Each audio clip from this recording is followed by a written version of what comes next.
বিএনপির আন্তর্জাতিক বিষয়ক কমিটির সদস্য ইঞ্জিনিয়ার ইশরাক হোসেন বলেছেন, ছাত্র জনতার ঐতিহাসিক বিজয়কে ব্যর্থ করতে পালিয়ে যাওয়া শেখ হাসিনা ও তার ছেলে বিদেশে বসে দেশকে অস্থিতিশীল করার ষড়যন্ত্র করছে।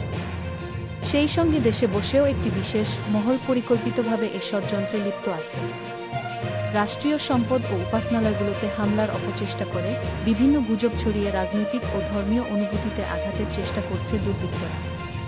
তাদের রুখে দিতে হবে।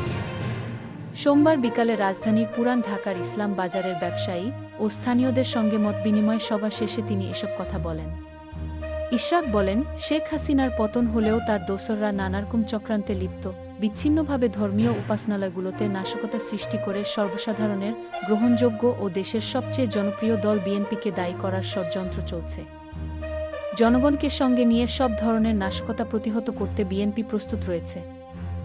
ইশরাক হোসেন আরও বলেন, আমাদের নেতা তারেক রহমান দায়িত্ব দিয়েছেন আপনাদের সঙ্গে নিয়ে দেশবিরোধী সমস্ত ষড়যন্ত্র রুখে দেওয়ার জন্য। বিএনপির প্রতি মানুষের অনেক প্রত্যাশা জানিয়ে ইশরাক হোসেন বলেন, দীর্ঘ ৫ বছর এদেশের ছাত্র জনতার আন্দোলনের মাধ্যমে আমরা যে সফলতা আমরা পেয়েছি তার মর্যাদা ধরে রাখতে হবে। একটি সুষ্ঠু নির্বাচনের মাধ্যমে গণতান্ত্রিক সরকার প্রতিষ্ঠার জন্য সবাইকে ধৈর্য ধরতে হবে।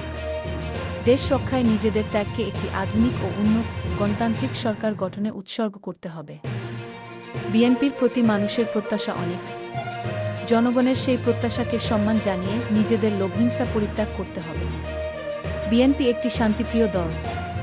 দেশের শান্তিপূর্ণ পরিবেশ ফিরিয়ে আনতে বিএনপি নেতাদের দায়িত্ব পালনের আহ্বান করছে।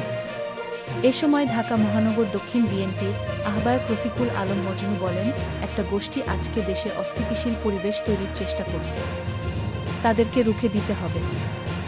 সেই সঙ্গে তিনি এলাকাবাসীর সার্বিক নিরাপত্তায় বিএনপির নেতাকর্মীদের পাশে থাকার নির্দেশনাও দেন এবং যে কোনো অস্থিতিশীল পরিবেশ ঠেকাতে এলাকাবাসীকে সজাগ থাকারও আহ্বান জানান।